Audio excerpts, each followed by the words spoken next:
In an ancient kingdom called Umoja, a precious germ shone brighter than the morning sun. Ugomma, a name that resonated with beauty, grace, and virtue, was the pride of her village. Her presence was a symphony of elegance and charm, captivating everyone who beheld her. She was tall and had a skin the color of rich mahogany. Ugomma's beauty was unparalleled, and she was just 19 years old. Her large, expressive eyes sparkled like the pristine waters, and her smile could light up the darkest night. Ugomma's beauty was not just skin deep. She possessed a heart of gold, always ready to help those in need. Her humility and respect for others, especially the elders, made her a beloved figure in Umoja. When she began courting Ikemefuna, the eldest son of Chief Ezego, the wealthiest man in the village, she treated his parents with the utmost respect. Chief Ezego and his wife, Adamma, were charmed by her manners and grace. Ugomma would often visit their home, bringing gifts of freshly woven fabrics and delicious meals she had prepared herself. Her culinary skills were legendary, and the aroma of her dishes would waft through the air, drawing smiles from all who passed by. Ugomma was also a gifted dancer and singer. Her performances at village festivals were the highlights of every event. She moved with the fluidity of a river, her colorful wrappers swirling around her as she danced, and her melodious voice could soothe the most troubled souls. She had won numerous competitions, including the prestigious Most Beautiful Girl competition in Umoja. Her victory was celebrated with great fanfare, and the entire village rejoiced as if it was a communal triumph. Nneka, Ugomma's mother, was her greatest admirer. A widow who had raised her daughter single-handedly after the death of her husband. Nneka was proud of the woman Ugomma had become. She often watched with the tears of joy as her daughter brought honor to their family name. Nneka would reminisce about Ugomma's childhood, filled with laughter and the sound of her singing as she helped with the household chores. The bond between Ugomma and Ikemefuna grew stronger with each passing day. Ikemefuna was smitten by her beauty and virtues. Despite being the son of the wealthiest man in the village and having many young females dying to have him, Ikemefuna had eyes only for Ugomma. Her humility and integrity set her apart from all others. Ugomma was not swayed by wealth or material possession. She wanted genuine love and respect. When Ikemefuna's friends teased him about having to work hard to win Ugomma's heart, he smiled and said it was worth every effort. Ikemefuna was handsome, and being the first son of Chief Ezego, he was accustomed to getting whatever he wanted. However, winning the heart of Ugomma, the jewel of Umoja, was not an easy feat. Despite his status as the heir to the wealthiest family in the village, Ikemefuna found himself challenged in ways he had never experienced before. Ugomma's beauty and grace captivated him from the moment he laid eyes on her. But it was her integrity and humility that truly won his heart. For months, Ikemefuna pursued Ugomma with unwavering determination. He brought her gifts, helped her family with chores, and showed her kindness and respect. Ugomma appreciated his efforts, but wanted to ensure his intentions were genuine. She wasn't easily swayed by material wealth or handsome looks. Ikemefuna's persistence eventually paid off, and Ugomma agreed to be his girlfriend. Their relationship blossomed, filled with laughter, shared dreams, and mutual respect. One day, in a display of her quirky sense of humor, Ugomma decided to test Ikemefuna's love for her. She pretended to be very sick, and she applied fake spots on her face, disfiguring her flawless beauty. When Ikemefuna came to visit her, he was taken aback, but he remained devoted. He visited her every night, bringing herbal remedies and words of comfort, assuring her that his love was deeper than her physical appearance. "I will marry you, Ugomma, spots or no spots," he declared. After weeks of enduring Ikemefuna's unwavering love and care, Ugomma revealed the truth. Laughing, she washed off the fake spots and admitted it was all a test. Ikemefuna joined in her laughter, relieved and amused by her clever prank. This experience only strengthened their bond, proving to Ugomma that Ikemefuna's love was sincere. Their relationship flourished, bringing their families closer together. Chief Ezego and his wife, Adamma, grew fond of Ugomma, while Nneka, Ugomma's mother, welcomed Ikemefuna with open arms. Although they hadn't set a wedding date yet, Ugomma insisted on taking things slowly, wanting everything to be perfect. She believed in doing things right, and Ikemefuna respected her wishes, knowing that their love was worth the wait. In the same village of Umuocha, there lived a girl named Chikodili. At 19, the same age as Ugomma, Chikodili was a stark contrast to the popular Ugomma, who was loved and admired by all. While Ugomma was adored for her beauty, talent, and kindness, Chikodili was known for her laziness and perpetual daydreaming. She was a chronic daydreamer, constantly lost in fantasies where she won the most beautiful girl competition or the best cooking competition. However, in reality, she couldn't cook or even help her mother in the kitchen, and her disinterest in taking care of herself made her look unkempt and unattractive. Chikodili's envy of Ugomma ran deep. Every accolade Ugomma received, every smile she brought to people's faces, only fueled Chikodili's resentment. Ugomma, the embodiment of all that was beautiful and good, lived the life Chikodili could only dream of. When they occasionally crossed paths, Chikodili would force a smile and wave, masking her burning jealousy and rage.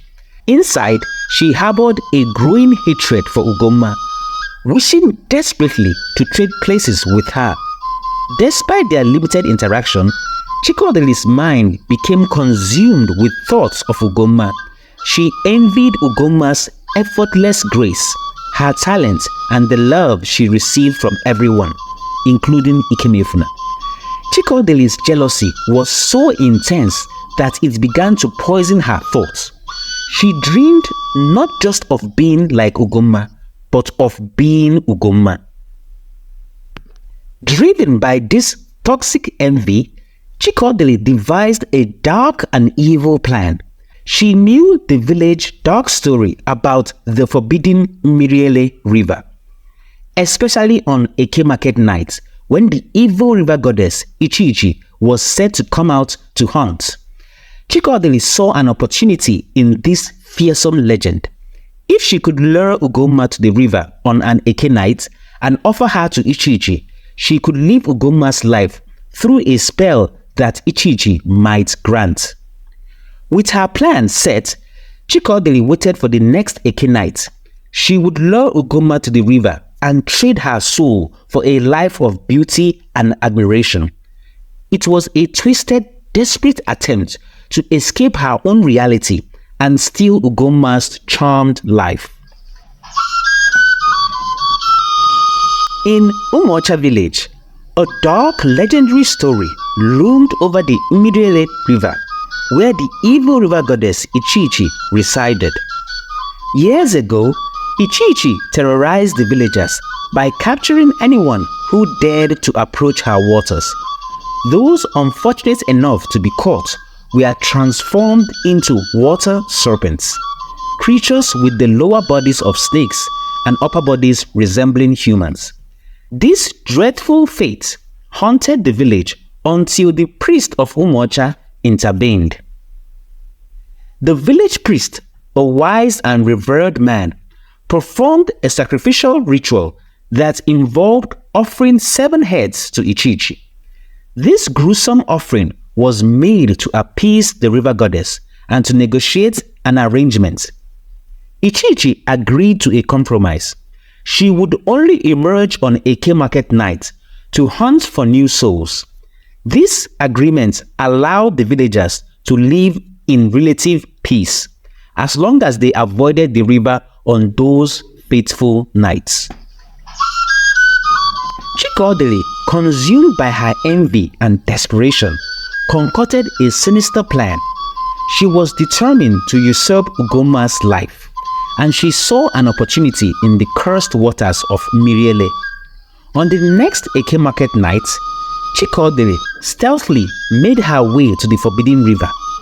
As she approached the dark swelling waters, Ichichi and her water serpents emerged, their nefarious laughter echoing through the night.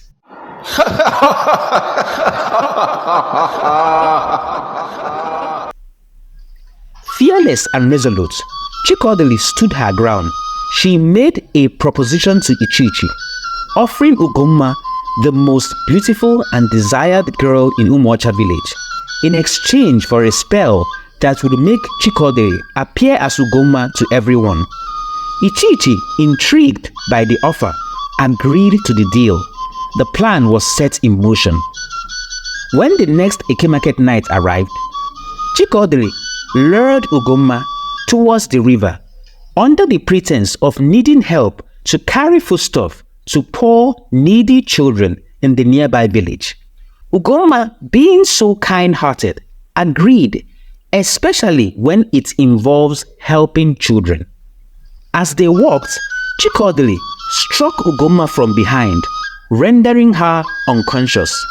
She dragged Ugomma's limp body to the edge of Mmwo River, where Ichichi awaited. The river goddess performed the spell, and Chukwu's appearance was transformed. She now looked exactly like Ugomma, while the real Ugomma was turned into a water serpent, her lower body having a snake's tail and her upper body retaining her human form. Trapped in the river, Ugomma's cries for help were drowned out by the rushing waters and the malevolent laughter of Ichichi and her serpents. Chukwu, now disguised as Ugomma, returned to the village and immediately sought out Ikemefuna. She demanded that they marry right away, a stark contrast to Ugomma's usual calm and deliberate nature. This sudden urgency raised Ikemefuna's suspicion, as did the obvious changes in her behavior. Meanwhile, Ugomma, trapped in the river, wept and sang mournfully, calling out Ikemefuna's name. Each night, her sorrowful song echoed through the water, reaching Ikemefuna in his dreams. He saw visions of Ugomma, half human and half serpent, pleading for rescue. Nkemo Ikemefuna mo abunirim nanya biazapota mo. Nkemo Ikemefuna mo abunirim nanya biazapota mo.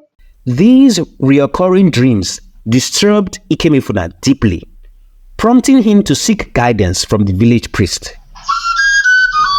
The old priest listened to Ikemefuna's account of his dreams and performed his incantations. He confirmed that a spirit was indeed calling out from Mmwo, but he warned Ikemefuna against going to the river, as it could be a trap set by Ichichi to lure him to his death. After visiting the village priest, the dreams persisted and Ugomma's pleas grew more desperate. One day, while spending time with Chukwu, who was still masquerading as Ugomma, Ikemefuna decided to test her. He asked her to prepare his favorite soup, a dish that the real Ugomma knew very well. To his shock, Chikodere responded with confusion, asking what soup he was referring to. This confirmed Ikemefuna's growing suspicion that something was terribly wrong. Meanwhile, in the village, people began to notice Chikodere's absence, but her disappearance went largely unremarked due to her laziness and poor reputation. Even her family quickly moved on because lazy Chikodere contributed nothing to their daily lives. Meanwhile, Ikemefuna's suspicion of Ugomma's new attitude increased with each passing day, and the dream of Ugomma being trapped in the river kept appearing every night to Ikemefuna.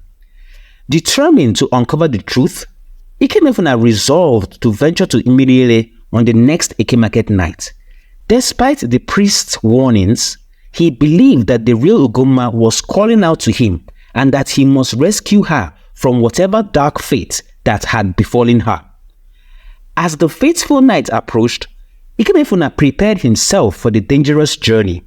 He steeled his resolve, knowing that his love for Ugomma and his desire to save her outweighed the fear of Ichichi and her serpents. He prayed for protection and guidance, hoping that his love would be strong enough to overcome the evil forces that lay ahead. Ikemefuna knew he couldn't tell his parents about his daring plan to rescue Ugomma from the clutches of Ichichi, the wicked river goddess. He was certain they would forbid him from undertaking such a dangerous mission. Instead, he decided to visit his grandmother, Nwanyudo, who lived in an old hut her late husband had built. Despite Chief Ezego's wealth and insistence that she move into his grand mansion, she preferred the humble abode where she had shared her life with her beloved husband. Ikemefuna sneaked into the hut, hoping his grandmother would listen to him. He needed someone to know about his quest so that when they couldn't find him in the morning, they would understand what had happened. To his surprise, instead of discouraging him, Nwanyudo looked at him with pride. "You are the true son of your grandfather," she said, her voice strong despite her age. "Brave and fearless, go and save your woman." She walked to an old clay pot. Reaching inside, she pulled out a shining golden whip. "Take this," she instructed. "This whip belonged to your grandfather. It has the power to defeat evil.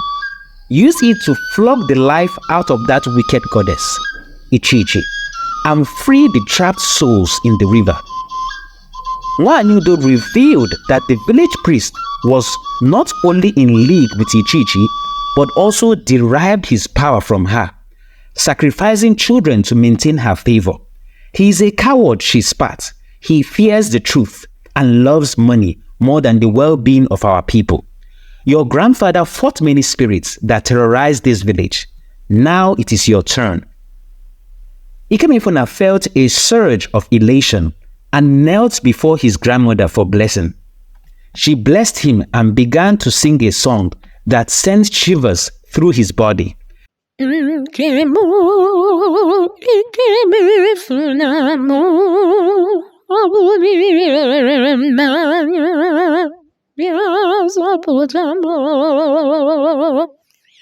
It was the same song Ugomma sang in his dream.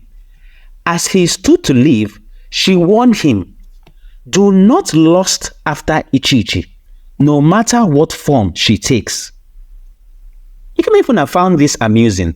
"How could I lust after an old, ugly goddess?" he thought.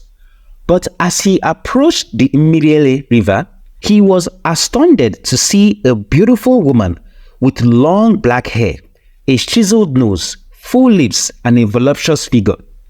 His resolve wavered as he felt an overwhelming attraction to her.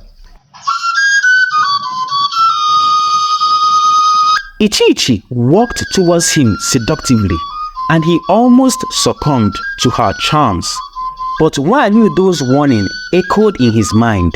He pushed Ichichi away and lashed out with the golden whip. She transformed into her true form, an ugly half-serpent, half-human creature, and her hair was made of live snakes. Ichichi's minions, a legion of half-snake beings, attacked him. Ikemefuna fought valiantly, weakening the legion of half-serpents. He knew he needed to defeat Ichichi to save these poor souls trapped by her, and also to save his sweetheart, Ugomma. But Ichichi stayed back, letting her minions do the fighting. Suddenly, one of the creatures grabbed him from behind. He turned to see Ugomma, still beautiful despite her serpent's lower body. Ugomma strangled him and caused him so much pain. He cried out, "Ugomma, my love, remember me," he pleaded.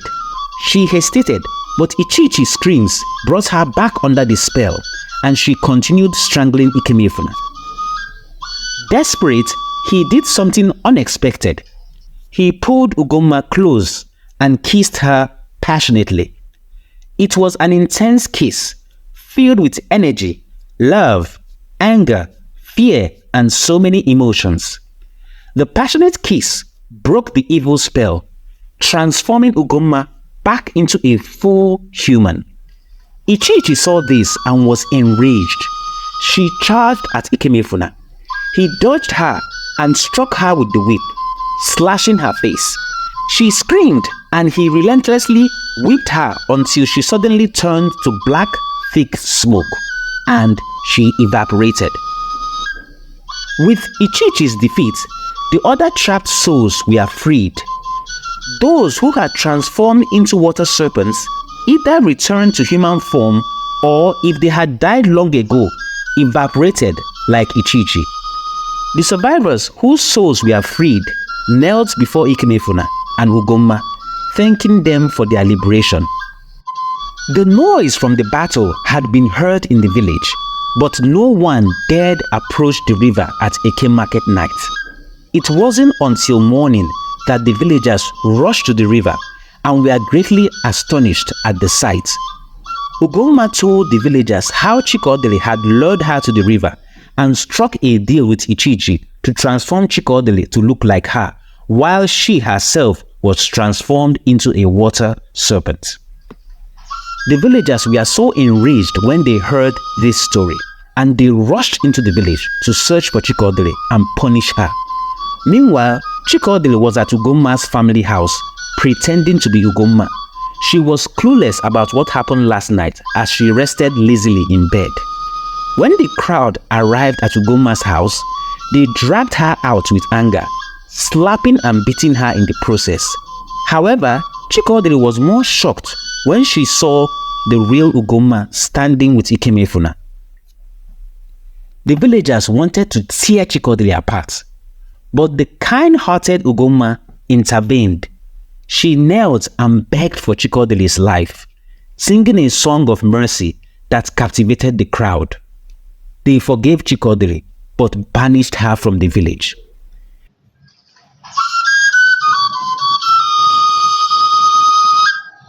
Ikemefuna was celebrated as a hero. His father, Chief Ezego, proudly declared him the true son of the Ezego family and promised the most elaborate wedding ever seen in Umuocha village. Ikemefuna's mother, Adamma, embraced Ugomma, thrilled to welcome her as her daughter-in-law. The night before the wedding, Ikemefuna visited Nwanyudo, his grandmother, and he brought Ugomma along. He thanked his grandmother for the whip. They both knelt before her, and she blessed their union and prayed for their prosperity.